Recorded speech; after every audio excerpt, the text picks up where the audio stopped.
لله رب العالمين وبه نستعين على أمور الدنيا والدين وصلى الله وسلم على نبينا محمد وعلى آله وصحبه أجمعين. أما بعد إخواني waxaan idin sheegayaa dadka muslimiinta wadankan Kenya gudihiisa iyo khaarijkii banaanka dabadaha iyo wadankii islaam oo magac muslimiin sheeganayo waxaan baaq ugu dirayaa meeshan aan joogno waa magaalada Dadaab. magaalada Dadaab waxay ka mid tahay magaalooyinka wadanka Kenya dadka degan waxay u badan yihiin danley. halkan waa qoysaska magaalada Dadaab ka mid ah waa buulada khaasatan buulada ay la yiraahdo. waxa meeshan aad aragtaan ku nool maamadan iyo caruurteeda oo taqriiban ilaa 10 waad aragtaan meeshii ku jirto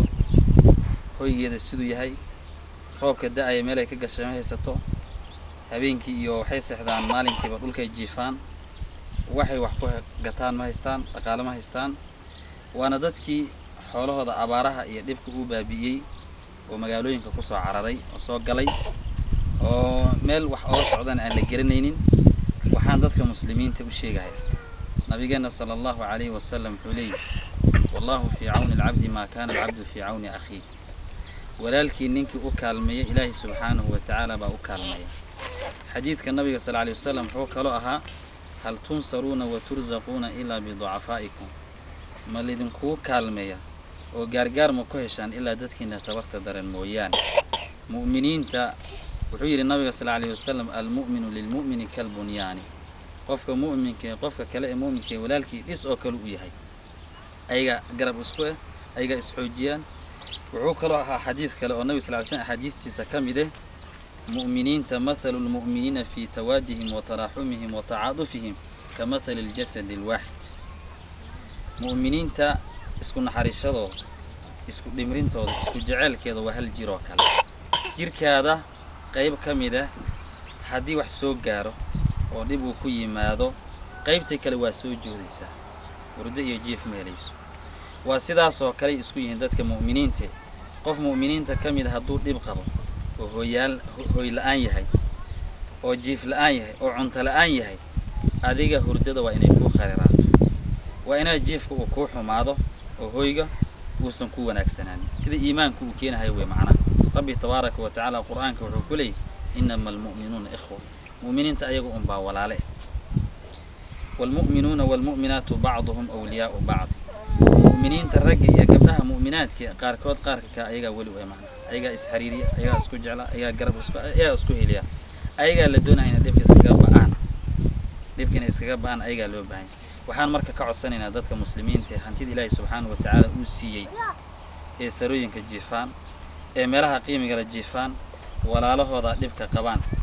caruurta yaryarka ee meeshan jiifto sariir la'aanta musqul la'aanta hoy la'aanta roobabkina hadda ay bilaaban hayaan oo roob weyn haduu imaado meel ay ka galayaan aan haysanin in la caawiyo oo wixii lagu tari karo lagu taro oo ninkii baw siin kara baw uu keeno ninkii baati siin kara baati uu keeno ninkii guri u dhisi karo guri u dhiso ninkii caruurtooda waxbarashada uga bixin karo waxbarashada uga bixiyo. dhibka dadkaas qabaan ee rafaasan qoysaska tuulooyinka magaalada degan ee noocan oo kale aad bay iskaga farabadan yihiin in dadka loo kaalmeeyo oo wixii loo heli karo nin walba karaankiisa awoodiisa uu kaga qayb qaato oo wax ku darsado oo dadka wax loo qabtaa loo baahan yahay. wixii aad la baxdana rabbi tabaaraka wa ta'ala baa ku labalaabi agtiisa aad ka heli. maanta waa adduunyo barina waa aakhiro. rabbi tabaaraka wa ta'ala baa la hor istaagi doonaa maalinka qoraxda madaxa la isku keeno ee dhididka qofka ka baxay uu liqi doono yaad u baxsan doontaa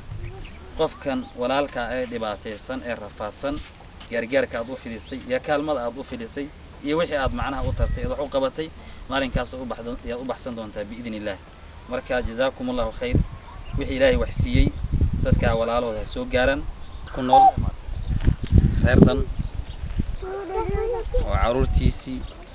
iyo hooyadeed ay degan yihiin deer ma haystaan musqula ma haystaan guriya ma haystaan sariirta ay ku jiifaan waa dabayl meel ay dhinaca dhulka saaran male dhul bay jiifaan waa dad mu'miniin oo iimaan leh carruurtooda waad aragtaan waxbarasho ma haystaan guri la'aantii hoy la'aanta waxaaba uga sii daran haddana nafaqadii baa iska cariidaysa maamadan aad aragtaana meesha taagan waa maamadaas xaamilada ee uurka ah wataa nafaqa la'aanta jirkeeda ka muuqataa korkeeda oo dhan baa barabarsan oo u joodnaa ayadoo dhibkaa qabto bay haddana iskaga samarsan tahay oo ilaahay subxaanahu watacaala lagu mahadiyo waxaan marka codsi u joodinayaa dadka muslimiinta waddankan gudihiisa Kenya ha aha banaanka iyo khaarijka iyo wadamada carabaha iyo Yurubka dadka islaamka degan ha noqday inay dadkan loo gargaaro oo adduunyada dadka muslimiinta waxay isku leeyihiin kaalme in la isku kaalmo oo ka xanuunsan gabadhan xanuunka hayo iyo carruurteeda dhibka hayo ee meeshay jiifanayso inaan ka xanuunsan mu'minka iimaanka leh baa iimaankiisa keeni inuusan seexanin oo sariir dheer ku seexanin oo guri ay siil uu kusan ku xasaxanin markay walaalihiisa kale dhibka qabaan meeshan oo kale ay ku nool yihiin ay dhibaatadan qabaan iimaanka ma keena iimaanka wuxuu keeni mu'miniinta inay isku mid yihiin isku naxariistaan isku dhimriyaan isku qabtaan marka walaalaha ilaahay wax siiyay xaqiiqatan qof mu'min iimaan leh oo ma dhamahayo sariirtiisa iyo gurigiisa uu iska jeesto dadka mu'miniinta iimaan kale ay sidan yihiin furdida oo ma dhamayso qof mu'min iimaan waxaan marka dadka ka codsanaynaa ilaahay wax siiyay inaad dadkan garab u noqotaan